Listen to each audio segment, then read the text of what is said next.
नमस्कार झारखंड एंड आसाम के सभी एएसएम एवं बीएम। तो आज का हमारा क्लास है अबाउट पैरालिसिस। तो पहले हम देखेंगे कि पैरालिसिस क्या है, उसका कितने टाइप्स का पैरालिसिस होता है और उसका कॉज क्या है, कैसे होता है, आप कैसे डायग्नोसिस करके या फिर टेस्ट वगैरह करके जानेंगे कि आपको पैरालिसिस हुआ है। उसके बाद हम देखेंगे उसका ट्रीटमेंट। तो पहले हम देखते हैं कि पैरालिसिस क्या है। पहले जो हमारा मूल टॉपिक है आज का, तो वो है पैरालिसिस। पहले उसको हम जानते हैं कि वो क्या है। तो पैरालिसिस एक ऐसी मेडिकल कंडीशन है जिसमें कि क्या होता है, हमारे जो शरीर के किसी हिस्सों का मूवमेंट या सेंसेशन बंद हो जाता है। जैसे कि मूवमेंट मतलब चलना फिरना, और सेंसेशन मतलब कुछ महसूस होना। अगर आपको कोई काट रहा है, आपको कुछ सेंसेशन नहीं होगा, आपको कुछ पता नहीं चलेगा। अगर आप चल रहे हैं मगर आप ऐसे क्या नॉर्मली चलते हैं ठीक ठाक, अगर आपका पैर, एक पैर या फिर दो पैर पैरालिसिस हो जाता है तो आप चल नहीं पाओगे। तो ये होता है किसी हिस्सों का मूवमेंट या फिर सेंसेशन बंद हो जाना। तो यही है, इसको ही, इस कंडीशन को ही हम कहते हैं पैरालिसिस। तो मैं ये इमेज में दी हूँ, जैसे कि ये आदमी का, उसका मुंह ठीक, वो बोल नहीं पाता है, उसका मुंह टेढ़ा हो गया है, उसका लेफ्ट हैंड पैरालाइज्ड हो गया है, जैसे कि वो काम नहीं करता होगा। तो ऐसे ही तो ये सब होता है जब दिमाग और मसल के बीच के सिग्नल ट्रांसफर रुक जाते हैं। इसका मतलब क्या है, हमारे बॉडी में हर पार्ट में नर्व सेल होते हैं जो एक को दूसरे से जोड़ के रखते हैं। अगर हमारा नर्व सेल ही ठीक से काम नहीं करेगा, ब्रेन और मसल के, हमारा सब नर्व सेल ब्रेन से आता है, अगर ब्रेन से ही हमारा नर्व सेल काम नहीं करेगा तो हमें कैसे पता चलेगा। जैसे कि अगर हमें किसी जगह पे, हमारे हाथ पे एक मच्छर काट रहा है, तो अचानक से हमारे दूसरे उसी पर्टिकुलर जगह पे कैसे मारता है, तो ये क्या होता है, सेंसेशन जाता है हमारे दिमाग में। हमारे जिस जगह पर मच्छर काटता है उधर का जो नर्व सेल होता है वो सेंसेशन या फिर वो मैसेज भेजता है हमारे दिमाग में जो नर्व सेल होता है, तो वो सडनली रिएक्शन देके हमारे दूसरा हाथ उसी जगह पे, पर्टिकुलर जगह पे पहुंच जाता है। तो ये होता है नर्व सेल का फंक्शन। तो ये क्या है, paralysis is the loss of muscle function which can be complete और पार्शियल इन पार्ट और all of the body. Complete मतलब क्या, आपका एक एक आदमी का होगा वो पूरा ही पैरालाइज्ड होंगे, मतलब उनका वो कुछ भी नहीं, ना बैठ सकते हैं, ना चल पाते हैं, ना खा पाते हैं, कुछ भी ना बोल सकते हैं, कुछ भी नहीं कर पाते हैं। पूरा बॉडी ही उनका, जैसे कि कोमा में चले जाना, वो एक टाइप का पैरालिसिस है, मतलब आप कुछ भी नहीं कर सकते। और पार्शियल पैरालिसिस क्या है, मतलब आपका किसी एक अंग का पैरालाइज्ड हो जाना, मतलब किसी एक अंग का काम बंद हो जाना। मतलब जैसे कि हाथ, इस इमेज में जैसे कि मैं दी हूँ, उसका राइट हैंड ठीक है मगर उसका लेफ्ट हैंड पैरालाइज्ड है, उसी तरह। तो ये रहा व्हाट इज़ पैरालिसिस। तो अब हम देखेंगे कि टाइप्स क्या हैं, पैरालिसिस के टाइप्स क्या क्या हैं। पहले आया मोनोप्लेगिया। ये क्या है, सिर्फ एक हाथ या एक पैर अफेक्टेड हो जाना, उसको बोलते हैं मोनोप्लेगिया। मोनो मतलब सिंगल, प्लेगिया मतलब डिजीज और फिर पैरालाइज्ड। तो नेक्स्ट आया हेमीप्लेगिया। हेमीप्लेगिया क्या है, शरीर के एक साइड, मतलब दायां या फिर बाएं साइड का हिस्सा पूरा अफेक्टेड हो जाना, मतलब आपका लेफ्ट साइड का पूरा बॉडी पार्ट्स अफेक्टेड हो जाएगा या फिर राइट साइड का पूरा बॉडी पार्ट अफेक्टेड हो जाएगा। तो नेक्स्ट क्या आया, नेक्स्ट आया पैराप्लेगिया। दोनों पैर अफेक्टेड होते हैं। पैराप्लेगिया में क्या होता है, आपका जो दोनों पैर है, लेफ्ट एंड राइट, दोनों पैर ही पैरालाइज्ड हो जाते हैं, आप चल नहीं पाएंगे तब। तो नेक्स्ट है क्वाड्रिप्लेगिया। क्वाड्रिप्लेगिया क्या है, दोनों हाथ और दोनों पैर अफेक्टेड हो जाना। तो क्वाड्री मतलब 4, प्लेगिया मतलब पैरालाइज्ड। तो आपका दोनों हाथ एंड दोनों पैर पैरालाइज्ड हो जाना। नेक्स्ट है फेशियल पैरालिसिस। इसमें क्या होता है, चेहरे के मसल का कंट्रोल चला जाता है। जैसे कि इस इमेज में दिखाई हूँ कि ये जो आदमी है उसका फेस या फिर उसका ओंठ मुड़ा हुआ है, तो वो कुछ भी नहीं कर सकता, मतलब कुछ बोल नहीं सकता, हिल नहीं सकता, हंस नहीं सकता, तो उसको ही बोलते हैं फेशियल पैरालिसिस। समझे। तो नेक्स्ट आया क्या, हम देखेंगे कि इसका कॉज क्या है, पैरालिसिस होने का कॉज क्या है। तो इसके कारण क्या क्या है। पैरालिसिस के कई कारण हो सकते हैं, जैसे कि स्ट्रोक से क्या होता है, जब दिमाग के किसी हिस्सों में ब्लड सप्लाई रुक जाए। अगर हमारे ब्रेन में ब्लड सप्लाई नहीं होगा तो हमारे नर्व सही से काम नहीं करेंगे, अगर नर्व काम नहीं करेंगे तो मैसेज ट्रांसफ़र नहीं होगा, तो इससे भी हम पैरालिसिस हो सकता है। तो नेक्स्ट आया हेड इंजरी, तो या फिर एक्सीडेंट। इससे क्या होता है ना, ब्रेन डैमेज होने पर भी सिग्नल बंद हो जाता है। इसका मेन फंक्शन है कि अगर आपके कुछ नर्व सेल डैमेज हो जाए या फिर कुछ सिग्नल ट्रांसफ़र नहीं हो रहे, तो इसी वजह से ही पैरालिसिस होता है। तो नेक्स्ट आया क्या, नेक्स्ट आया स्पाइनल कॉर्ड इंजरी।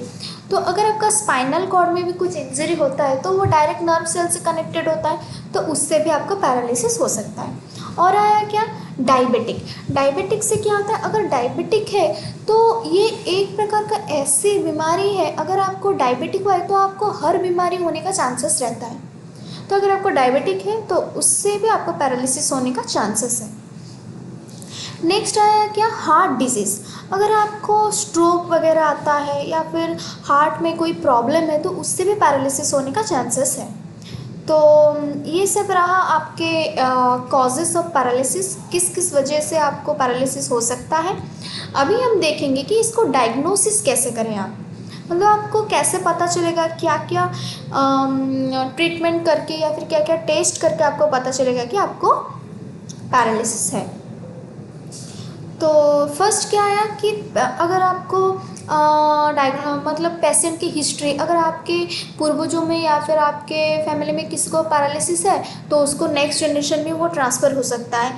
नेक्स्ट है फिजिकल एग्जामिनेशन, जैसे कि आप टेस्ट करना, मतलब अच्छे से चल पा रहे हैं या नहीं, आपका हाथ पैर ठीक से काम कर रहा है या नहीं, आपको सेंसेशन हो रहा है या नहीं, तो इसको बोलते हैं फिजिकल एग्जामिनेशन। जैसे कि फिजियोथेरेपिस्ट को कंसल्ट करना, तो वैसा ही। तो नेक्स्ट है नर्वोलॉजिकल टेस्ट। आप नर्व टेस्ट करेंगे, जैसे कि देखेंगे कि आपका हर एक नर्व सही से काम कर रहा है या नहीं, सिग्नल ठीक से जा रहा है या नहीं, तो ये सब। नेक्स्ट है इमेजिंग टेस्ट। तो इसमें क्या होता है, आप सिटी स्कैन वगैरह करके, एमआरआई या फिर करके इमेज को देखेंगे कि आपके जो नर्व है वो सही जगह पे है या नहीं, आपके जो बॉडी पार्ट्स के जो हड्डी वगैरह है वो ठीक से है या नहीं, तो ऐसे। तो और 3 ठो टेस्ट है, एक blood test, EMG and lumbar puncture. तो ये सब है टेस्ट वगैरह, जैसे कि आप जान सकते हैं कि ये सब टेस्ट करके आप जान सकते हैं कि आपको पैरालिसिस है या नहीं। तो नेक्स्ट हम देखेंगे कि इसका सिम्टम क्या क्या है। तो अगर आप सिम्टम कुछ नहीं जानेंगे तो आप कैसे मतलब ऐसे कैसे चले जाएंगे आप मेरा पैरालिसिस का टेस्ट कर दीजिए। तो पहले आप तो कुछ सिम्टम देखेंगे ना कि आपको क्या क्या सिम्टम हो रहा है, तो उसी हिसाब से आप टेस्ट करने जाएंगे।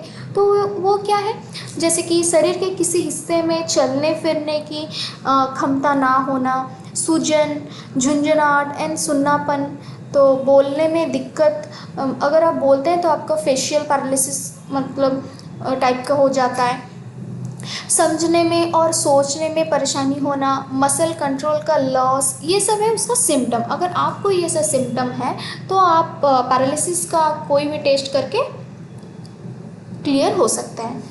तो नेक्स्ट है क्या, ट्रीटमेंट से क्या होता है, मतलब ट्रीटमेंट काफ़ी हद तक कॉज पर डिपेंड करता है, जो आपके किस टाइप के पैरालिसिस है तो उसी को बेस्ड करके हम ट्रीटमेंट शुरू करते हैं। तो जो स्ट्रोक वाले केसेस में क्या होता है, तुरंत मेडिकल ट्रीटमेंट जरूरी होता है जिन लोगों को स्ट्रोक की वजह से पैरालिसिस होता है। तो नेक्स्ट है कि फिजियोथेरेपी, मसल को दोबारा एक्टिव करने के लिए हम फिजियोथेरेपिस्ट को कंसल्ट करते हैं। नेक्स्ट है क्या, ऑक्यूपेशनल थेरेपी। ये क्या है ना, रोज़ मरने के काम सीखने के लिए। तो नेक्स्ट है क्या, मेडिसिन्स, ब्लड फ्लो बढ़ाने, दर्द कम करने या फिर नर्व रिपेयर के लिए मेडिसिन्स वगैरह लिया जाता है। तो नेक्स्ट है क्या, सर्जरी। अगर स्पाइनल कॉर्ड या ब्रेन इंजरी हो तो आप सर्जरी करके भी उसको ठीक कर सकते हैं। तो उसके बाद हम देखेंगे कि हमारे जो आयुर्वेदिक क्या क्या आयुर्वेदिक ट्रीटमेंट है। तो नेक्स्ट आया क्या आयुर्वेदिक, अव्यंग, स्वदना, नासाकर्मा, वस्तिकर्मा, हार्बल रेमेडीज़। तो हार्बल रेमेडीज़ में क्या क्या होता है, जैसे कि आप कुछ भी मतलब कुछ भी जैसे कि हम पहले भी बोले थे कि अव्यंग क्या है, मतलब ऑयल जो मालिश किया जाता है, गरम तेल लगा के